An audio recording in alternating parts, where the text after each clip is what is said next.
Hey everyone, welcome back to the channel.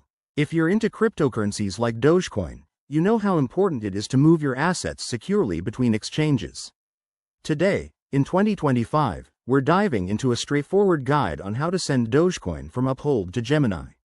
This process is quicker than ever with the latest updates, but always remember to double-check everything to keep your funds safe. Let's get started. First things first, make sure you have accounts set up on both Uphold and Gemini.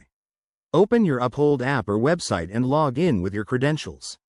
Once you're in, navigate to your wallet section and select Dogecoin from your list of assets. You'll see your current balance, great for confirming how much you want to transfer. Next, hop over to your Gemini account. Log in there and go to your Dogecoin wallet. Here, you'll need to generate or copy your Gemini deposit address. It's usually found under the Deposit or Add Funds option. Pro tip: always verify that you're copying the correct address to avoid any mishaps, as crypto transactions are irreversible. Now, back to Uphold. In your Dogecoin wallet, look for the Withdraw or Send button and click it.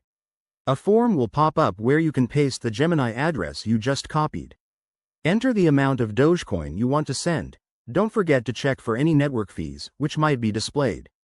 In 2025, Uphold has made this even easier with real-time fee estimates. After filling in the details, review everything carefully. Hit the Confirm button, and you'll likely need to approve the transaction with two-factor authentication for added security. Once that's done, sit back and wait. Transfers usually take a few minutes to an hour, depending on network congestion. And there you have it. Your Dogecoin should now be in your Gemini account. Always keep an eye on transaction status through both platforms. If you run into any issues, both Uphold and Gemini have excellent support resources. Thanks for watching, and if this helped you out, smash that like button and subscribe for more crypto tutorials. See you next time.